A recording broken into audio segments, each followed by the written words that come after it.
Hello everyone, welcome back. This is question number 5 of exercise 4.1. And what is the question? Write the following equations in statement forms. अब इस question में हमें equations दी हुई हैं और इसको हमें स्टेटमेंट फॉर्म में लिखना है. As you see question number 4 में हमें स्टेटमेंट दी हुई थी और हमें इक्वेशन में लिखना था, यानी कि ये ऐसे हमें लैंग्वेज दी हुई थी और इसे हमें इक्वेशन में बनाना था. लेकिन अब हमें इक्वेशन दी हुई है और इसको हमने ऐसे जो है स्टेटमेंट फॉर्म में लिखना है. ओके, सो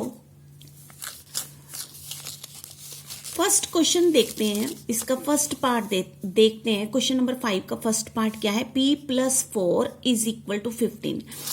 अब हमने कैसे लिखनी है स्टेटमेंट? सबसे पहले तो हमें इक्वेशन देखनी है. अब इक्वेशन में हमें साइन भी देखने हैं कि साइन कौन सा है, प्लस का है, माइनस का है, मल्टीप्लाई का है, डिवाइड का है. बस उसी फॉर्म में आपको स्टेटमेंट को लिख देना है जैसे आपको दिखाई दे रही है. जैसे कि p+4 इज इक्वल टू 15, यानी दैट मीन्स इन दोनों का सम हो रहा है, यानी इस नंबर का और इस नंबर का सम किया जा रहा है. तो हमें कितने मिल रहे हैं?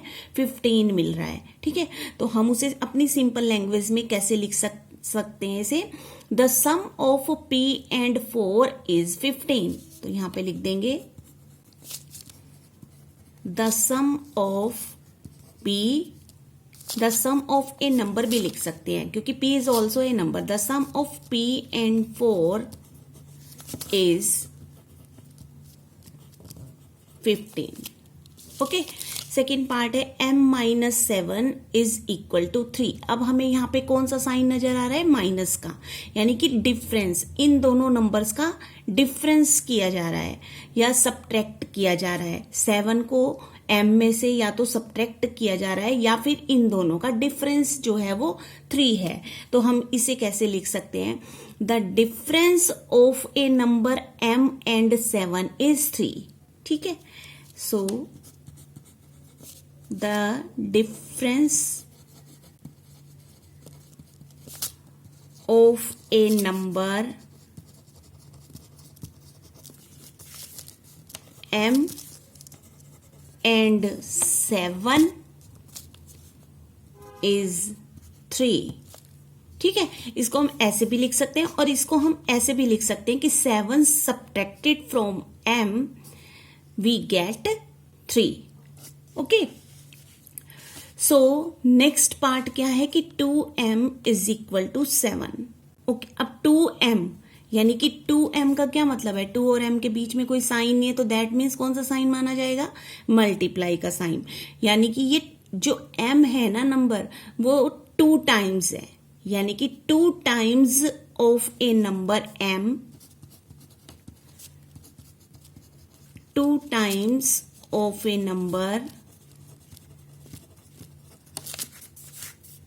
m is 7.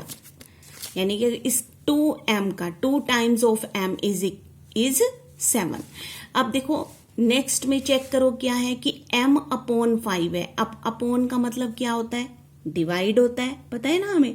तो m/5 is equal to 3 means the number m divided by 5 gives 3. तो the number m जैसे जैसे दिख रही है ना, हमें वैसे ही लिखना है. Divided by 5 gives 3. ठीक है, अब नेक्स्ट देखते हैं. अब देखो नेक्स्ट को ध्यान से देखो, ये है 3m. That means 3 times of m. 3m का क्या मतलब हुआ? 3 times of m divided by 5 is equal to 6. यानी कि 3 times of m divided by 5 gives 6.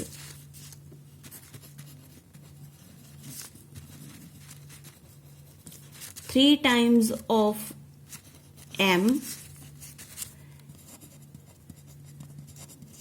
divided by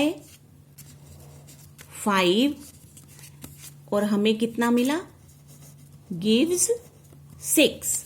okay, next 3p + 4 = 25। अब देखो ये 3p है, that means 3 times of p है ना, और ये +4 है, यानी कि 3 टाइम्स ऑफ p में 4 को प्लस किया गया, देन वी विल गेट 25। तो इसको हम कैसे लिखेंगे, इफ वी एड 4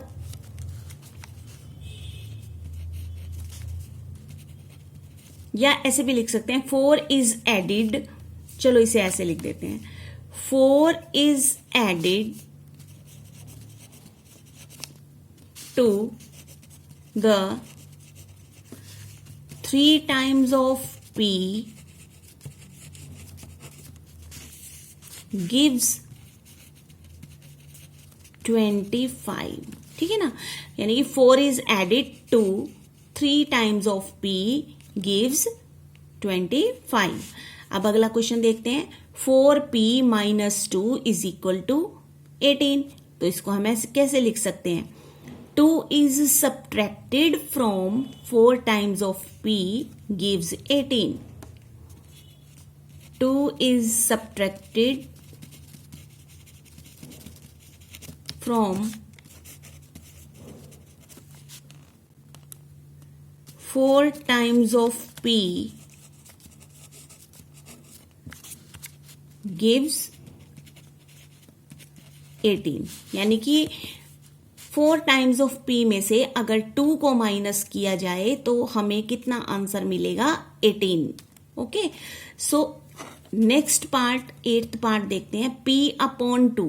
p/2 का मतलब यानी कि हाफ हो गया ना, इसके आगे क्या होता है, ये यहाँ पे ये 1 होता है, 1p यानी हाफ ऑफ p। ठीक है, इसे हम हाफ ऑफ p भी तो कह सकते हैं ना, तो +2 = 8। तो that means if 2 is added to the half of p gives 8। तो कैसे लिख देंगे इसे, इफ 2 इज एडिड, अगर हम 2 को ऐड करें किस में, two half of a number,